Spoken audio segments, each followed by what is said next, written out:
Welcome back, listeners, and thank you for joining us. I'm producer Jillian King, and it's my pleasure to share with you the third and final segment of the spring 2026 edition of Boards Today, a Radio Entrepreneurs production. Next, I will introduce our panelists and your hosts for this discussion. We are joined today by Martin Lowenthal, Macroeconomic Life and Financial Advisor with the Bulfinch Group, and Steve Snyder, Partner and Entrepreneur in Residence at Gesmer Updegrove. Scott Levy, Senior Advisor at DLA, could not join us today. We would also like to welcome our special guest, Mark Shirman, CEO of Approved Contact. And finally, our hosts, Radio Entrepreneurs founder and CEO of Mage LLC, JDavis, and CEO of OptiRTC, David Rubinstein. Jeffrey, I'm going to leave the conversation with David, not Jeffrey. David. Thank you, Jillian. Welcome back, everybody. It's great to have Mark Shirman with us as we continue the discussion. So as we drill into the importance of boards, different types of boards, my question today is, Mark, CEOs deal with lots of pressure. They never feel like they're doing anything right. You have a board of directors, which is oftentimes your investors. You have your board of advisors. Could you compare and contrast what those dynamics are like? And, where's the psychological safety in all of this? Right. So generally, I always think of a board of directors as folks with a fiduciary responsibility and a compliance and governance responsibility for the business. That can be more or less formal, depending on whether there's outside investors involved and they serve on the board, or if it's just a private company to bring them in. But that's really important. A board of advisors usually balances off the business development needs and sometimes the technology and strategic needs of the business in a much less formal way. They may get together much more often. It can be much more formal. The attendance might not be mandatory as it is, often with a board of directors, and can often offer a lot more strategic value to the business on a top line basis, on a direct feedback basis, because they're allowed to think more independently and more liberally without any of the other political ramifications of being an investor, representing a fund, representing a group of funds, or whatever needs to get done. I enjoy that quite a bit more. I've been involved. I think I'm on 6 or 8 of them now. I've built a bunch together. And my advice to the entrepreneur usually is use these folks, use this as a group, but also talk to us individually all the time, because different folks have different expertise, know different things. Keep that informal. Keep that as an extension of your team, paid or unpaid. They should be driven to the success of the business and therefore willing to be helpful. I have a follow-up question, if you don't mind. Sure. Mark, for me, at some level, I try to think of all organizations as financial institutions. And because it's, money is the oxygen that keeps a business going. So in the sale of a company, have you seen boards and boards of advisors be an asset in addition or separate from investment banking firms in terms of how leaders can be using their boards to help them in the sale of a business? I'm going to be somewhat controversial here. The people on the board and the people on the advisory board think so. I don't think so. I think companies are purchased because there's a need for the technology. There's an economic reason to make that happen. There's some synergy within an organization that they're brought on board. And they're probably going to start to disassociate with the folks that brought them to the table. The rare situation might be if a company is acquired by a PE group and they're the platform company and they continue to grow, and they may pick and choose some individuals. I do think it helps on the initial fundraising. It shows a level of expertise that they may have around the table that would help a CEO, particularly if they're a little greener. And it shows some expertise that bring to the table, and investors may like that, and they can see the places where that connects. So I think it's more valuable at the upfront than it is on the back end, with the exception of the fact that folks who've been through a sale before, who can individually, not as a group, create advice and guidance to that entrepreneur. That's invaluable. I've had 30 M&As maybe. They're all different, but there's a tremendous number of significant pitfalls that I can help with. Well, I'll just add to that because I might change a little bit. I have found at times having someone of sophistication financially with deal completion Agreed. provide advice at a level that they were not getting from their, let's say, investment banking first, and really working together, the synergy to make it happen. I agree. And being through that process, what a QOE might look like, how to build your data room, how to make this an efficient process, and then obviously legal advice that focuses on the business and not every typical thing that can go bad, which can cost a lot of money and a lot of time. Right. Anybody else? Follow-up questions? I mean, I'll always take it if someone doesn't want it. So. Well, no, I mean, I want to go back to, we talked about the two different types of boards, but also for the CEOs maintaining their own sanity, our personal board of advisors or belonging to a peer group. And, what's your experience been there?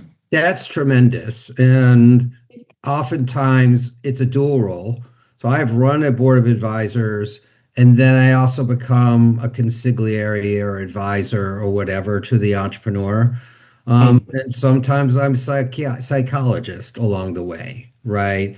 Billy's bad with Mary. What should I do? Kind of thing, right? And hopefully then either age and or experience, I'm helpful through that process.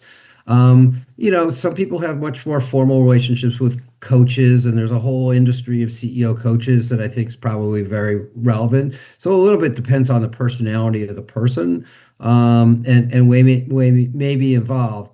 But those formal and informal relationships are super important. And anybody who wants to be an advisor should understand that they need to show up for more than that meeting. They need to be there, and the CEO needs to know to reach out to those individuals for help and have those individual relationships. I would even add in a more formal board of directors, almost every time. So, I was taught early on by a real smart guy that, especially when you're dealing with financial folks, they're professional board sitters. They know the spin, they know the everything. So how do you develop your approach to that board meeting? Talk about the things that work, talk about the things that don't work right away. Don't want anybody on the board pointing them out, and then what you're going to do to fix them. And usually having conversations with certain board members beforehand can smooth out that conversation when you have the official board meeting. I probably over answered your question. Sorry. No, but you got me thinking, because one of the things I always do with my board members is socialize a few weeks beforehand before we get to the board meeting. Yeah. I mean, it's important, and particularly since usually a board, whether it's a public board or a private board with investors, there's independence on there, right? And so you want to create some sort of a cohesive group of things that need to get done. You should never be sort of surprised by what comes out of the board meeting. You should just say, I live to fight another day, and go onward, and then on to the next thing. Mark, your initial thoughts, friends on boards. Terrible idea. Terrible idea. But with that said, you build personal business relationships with folks, and you can have professional relationships with people that you like, that you're friendly with, but not the people you vacation with. There's only one thing worse than having friends on the board, would be having family members on the board. Oh God, no. That's a no-no. Jeffrey, you've seen that. Only every day, David. Yeah. Business owners often I'm sorry, Martin, go ahead. No, I think that's the problem we see at the family level all the time. It's we could speak hours on that. At the early stages of thinking about boards, whether it's a board of advisors or a board of directors, business owners often wonder what they should expect from individuals in terms of value. And in my experience, the enormous value that is created is outside of the formal board meetings.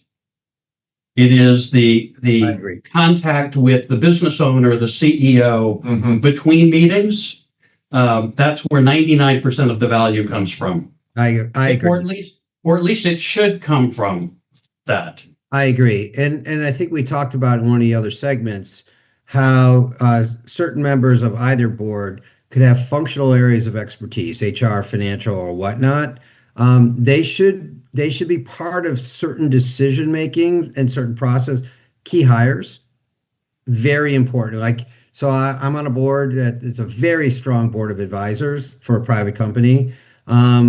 And the owner decided to finally, he wants to be a software guy and a services guy, which is basically an equation for failure. Decided he's going to be a product guy and bring in a CEO for his services business.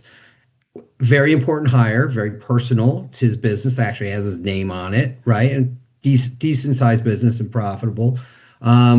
But he brought in person on our advisory board who is an HR expert, not actually to run the process, to help him build the process, and then have somebody else go ahead and execute against it. Super important. So I'm going to add to that. I'm going to ask everybody a question. I'm going to start with you, Mark, and I don't want to get anybody in trouble. No names, no company names.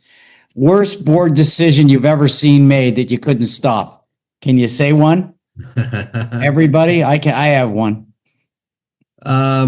Yeah, there was a situation where there were 3 offers to buy the company, and the board decided to go with what I vehemently was against as the worst offer. And it turned out, now I'm not even talking financial, I'm talking what happens afterwards, the process. And I was right, but you don't win it, you don't win any marks for "I told you so." I've seen that more times than once. Anybody else want to take that one on? Just lived one. Believe it or not, there was a board of 2 that refused to take on a third. We wanted to have 3 board members, and the business just failed. And For a I'll lot of reasons, that there wasn't another board member to offset some of the poor decision making. And I'll give you one because family outnumbers board members. Board members make compensation and recommendations and retained earning recommendations, which are totally ignored and leaves the income statement totally dry and empty to not survive the future. And that was painful to watch. I bet. It's always painful to watch the failures. It hurts. The failures, and they're coming. It's like watching an accident, a car coming down the street, and an accident you sort of know is going to happen, and nobody wants to listen, and you're sort of waving your arms.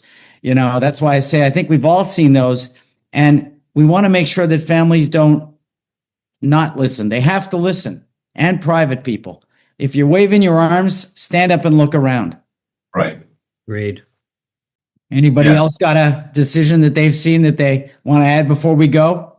I saw an acquisition process of our company go way too long, and the board wanted to negotiate with a behemoth, publicly held, and they just kept grinding and grinding, and I knew it was never going to happen. I had another buyer waiting in the wings, and all it did was destroy enterprise value, and we ended up getting sold for pittance. But the team was really happy where we landed. So that worked out well, but it didn't work out well for the shareholders, and they wouldn't listen to the folks who understood our market. Well, I think that's the bottom line as we get to the end, guys. If you're going to bring in this expertise, take the time to listen to them. 100%. Right. Makes sense. Or change them out until you find them. Over to our producer, Jillian King. Hello, Jillian. Thank you all for sharing your expertise and for contributing to such an engaging and thoughtful dialogue. That concludes this final segment of our Spring 2026 Boards Today discussion. Thank you to all our listeners and viewers who have tuned in for this panel. Keep tuning in to Boards Today by Radio Entrepreneurs as we bring you experts and insights from the boardroom throughout 2026. Be sure to check out parts 1 and 2 of our spring edition of Boards Today and click subscribe or follow to stay up to date on all our postings as they go live. If you're a fan of our videos, please be sure to like, comment, share, subscribe, and press the bell button. It helps immensely. Radio Entrepreneurs is also active on LinkedIn, so follow our page there as well for more business advice and discussions. Until next time, goodbye and thanks for listening. We'll be back with more stories on Radio Entrepreneurs.